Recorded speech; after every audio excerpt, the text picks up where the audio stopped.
बद्रीनाथ, पहाड़ों के सीने को चीरती अलकनंदा की वो गूंज, नीलकंठ शिखर की वो स्वर्णिम चमक और सामने खड़ा पीले रंग का वो भव्य द्वार जिसके पीछे ब्रह्मांड के स्वामी विराजे हैं। दोस्तों, बद्रीनाथ भगवान विष्णु का वो घर है जिसे धरती का वैकुंठ कहा जाता है। 4 धामों में सबसे प्रमुख, जहां आकर समय भी ठहर जाता है और केवल नारायण नारायण की गूंज सुनाई देती है।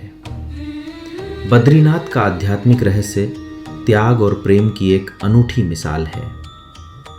पौराणिक कथाओं के अनुसार जब भगवान विष्णु यहाँ घोर तपस्या में लीन थे, तब उन्हें धूप और बर्फ से बचाने के लिए माता लक्ष्मी ने बद्री यानी बेर के पेड़ का रूप धारण कर लिया था। लक्ष्मी जी के समर्पण को देखकर भगवान ने इस स्थान को बद्रीनाथ का नाम दिया। यहाँ विष्णु जी अपनी चतुर्भुज मूर्ति के रूप में नहीं, बल्कि ध्यान मुद्रा में बैठे हैं, जो हमें सिखाता है कि शांति और आत्मज्ञान ही जीवन का सबसे बड़ा धन है। इस यात्रा का एहसास उस तप्त कुंड के गर्म पानी से शुरू होता है, जो कड़ाके की ठंड में भी भक्तों के शरीर और आत्मा को पवित्र कर देता है। मंदिर के भीतर की वो दिव्य ज्योति और शंख की वो आवाज आपके भीतर के सारे कोलाहल को शांत कर देती है।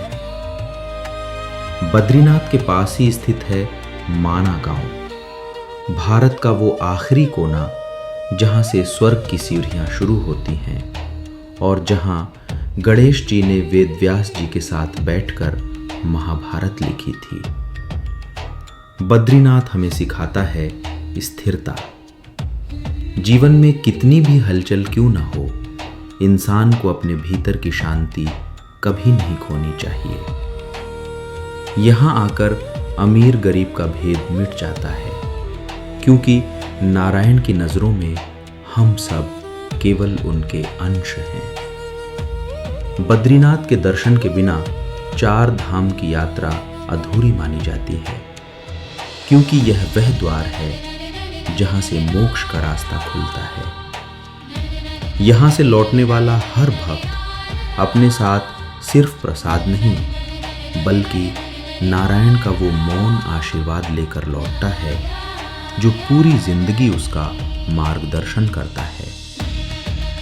नीलकंठ की छाया में नारायण का वास है, अलकनंदा की लहरों में दिव्य एक एहसास है। बद्री वृक्ष बन लक्ष्मी ने प्रभु को धूप से बचाया था, तप की उस पावन भूमि को बद्रीनाथ कहलाया था। तप्त कुंड का वो शीतल जल पापों को धो देता है, जो झुकता है इस चौखट पर वो खुद को पा लेता है। न धन की यहाँ माया है, न वैभव का कोई मान है। पीले द्वार के भीतर देखो, साक्षात भगवान है। माणा की उन वादियों में स्वर्ग का द्वार खुला है। बद्री विशाल की भक्ति में जग का सारा दुख भुला है। जय बद्री विशाल।